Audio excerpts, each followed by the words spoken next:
Selamat datang semuanya. Hari ini kita akan melihat lebih dalam pembaruan terbaru dari Jisho International. Pengumuman resminya keluar pada tanggal 6 Juni 2025. Dan kita di sini untuk mengupas tuntas apa yang baru dan bagaimana hal itu bisa mengubah penggunaan aplikasi kita sehari-hari. Ya, betul sekali. Idenya adalah untuk memahami dampak hal-hal ini secara praktis, bukan hanya daftar fitur saja. Apa pentingnya bagi pengguna yang mengandalkan aplikasi ini setiap hari? Oke, mari kita mulai dengan hal pertama yang langsung menarik perhatian. Dukungan yang ditingkatkan untuk aplikasi lain. Pengumuman tersebut mengatakan bahwa mereka telah menambahkan dukungan untuk aplikasi penting seperti Bottom misalnya, dan juga antarmuka ponsel Vivo dan Realme. Ini poin penting. Bottom banyak digunakan oleh orang-orang di wilayah tertentu, dan dukungan untuk Vivo dan Realme membuka pintu bagi lebih banyak orang yang mungkin belum menemukan kompatibilitas yang baik sebelumnya. Langkah yang sangat jelas untuk ekspansi. Sangat logis. Oke, mari kita beralih ke poin yang menurut saya akan banyak dibicarakan dalam waktu dekat. Asisten cerdas. Jelas bahwa ini telah berkembang.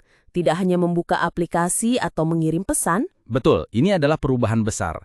Asisten sekarang, menurut mereka, dapat menganalisis konten file. Menganalisis file? Bagaimana caranya? Maksudnya file PDF, dokumen Word, DOCX, file TXT, dan yang terpenting spreadsheet Excel, XLSX, dan CSV, dan presentasi PPTX. Ya ampun, dan juga gambar. Pengumuman itu mengatakan gambar seperti JPG dan PNG. Betul sekali. Analisis gambar juga. Idenya di sini adalah bahwa asisten telah beralih dari sekedar menjalankan perintah menjadi katakanlah alat analisis yang nyata.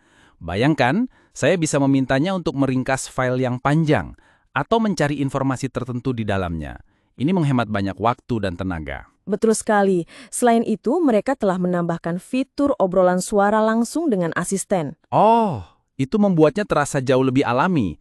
Seolah-olah Anda benar-benar berbicara dengan seseorang. Tepat sekali. Jadi pergeserannya di sini adalah dalam memahami konten pribadi dan berinteraksi dengannya, bukan hanya menerima perintah. Ini adalah kemungkinan penggunaan yang benar-benar baru. Sejujurnya ini sangat keren. Oke, selain asisten cerdas, ada tambahan cepat lainnya. Pemutar media baru dan perekam suara profesional dengan pengelola rekaman.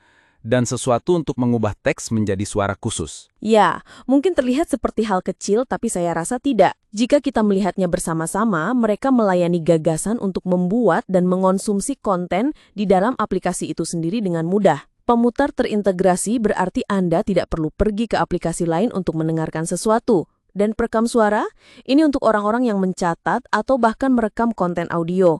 Anda memiliki alat perekam dan pengelolaan terintegrasi, ini sangat praktis. Dan fitur mengubah teks menjadi suara memberikan sentuhan pribadi dan kreatif.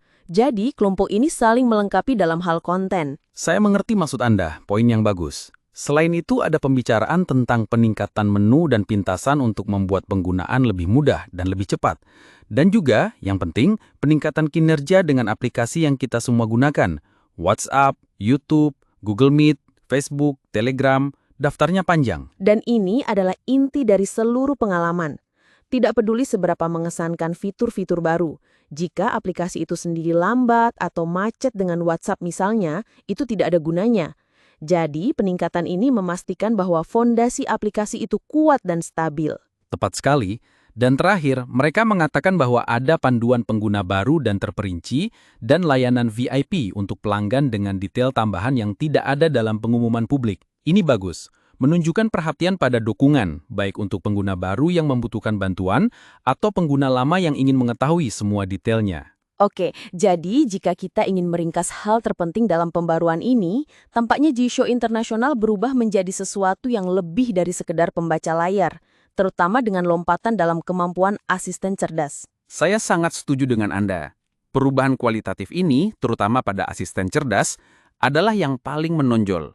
Tetapi, dengan perkembangan luar biasa dalam kemampuan kecerdasan buatan untuk menganalisis data pribadi kita secara mendalam, file, foto, dan hal-hal pribadi kita, ini membuka pertanyaan penting untuk masa depan. Pertanyaan seperti apa? Maksud saya, kemungkinan apa yang akan kita lihat di masa depan untuk bantuan pribadi cerdas berdasarkan analisis yang lebih dalam dari data kita.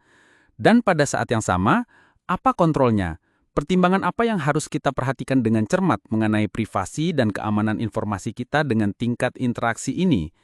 Ini adalah topik yang membutuhkan pemikiran dan diskusi yang panjang.